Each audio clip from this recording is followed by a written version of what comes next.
towns of Nepal. Yes. All right, stay on with me. Nepalese army personnel speak to inmates of the Dillibazar Jail who had stepped out of the prison demanding their release. This comes after the police personnel fell back and the army has taken over following the protests that turned violent in Nepal. Aditya, we have seen there's heavy police deployment on the ground, not just in Kathmandu. They are very closely guarding and monitoring the international airport in Nepal's capital. In the nearby areas as well, the police and the army have taken control. There was a big statement yesterday that was released by the Nepalese army chief. He made a public statement. He addressed the entire nation. He has made a clarion call for peace and calm to be restored in the nation. What more steps are going to be taken by the army chief, by the army that seems to be now in total control of the country, particularly after the Prime Minister resigned yesterday?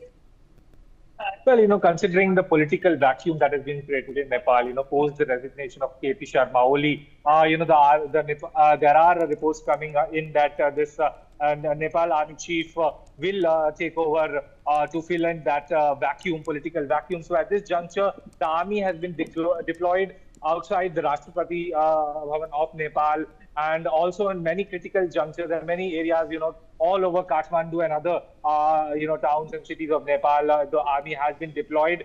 They are ensuring that no untoward incident now further takes place because, recently we saw that even the Ministry of External Affairs has also issued some helpline numbers for the Indians stranded in Nepal. They had issued some emergency telephone numbers of the which can be contacted at the Indian embassy in Kathmandu. So at this juncture, all the efforts are being taken by the Nepalese army and the Nepalese army chief, to ensure that there is no untoward and law and order problem on the streets of Nepal. Okay, fresh information coming in. The youth of Nepal have launched a cleanliness drive outside the burnt Parliament building following the violent protests. During these protests, there was severe damage to property and loss of life.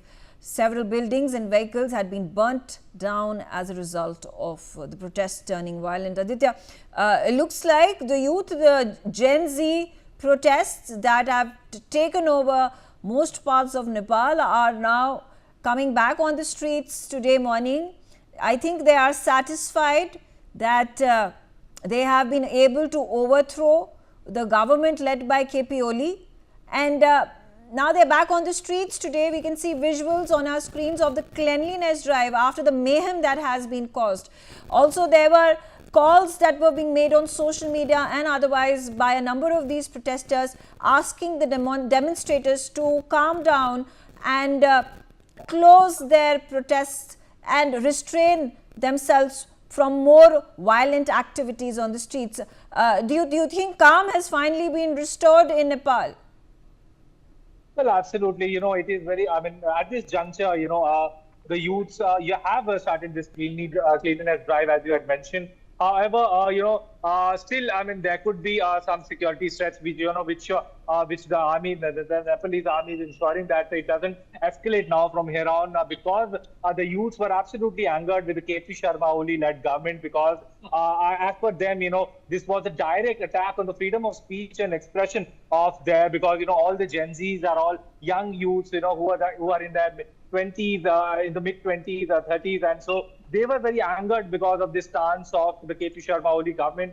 And also, they considered that there was a massive high-scale, corruption that was taken place in the KP Sharma Oli administration, which they called as nepotism. So at this juncture, it is an evolving situation. Right. The army is doing its work, and it needs to be seen from here on how, by what time will the entire situation stabilize as far as the Nepal law and order situation is concerned.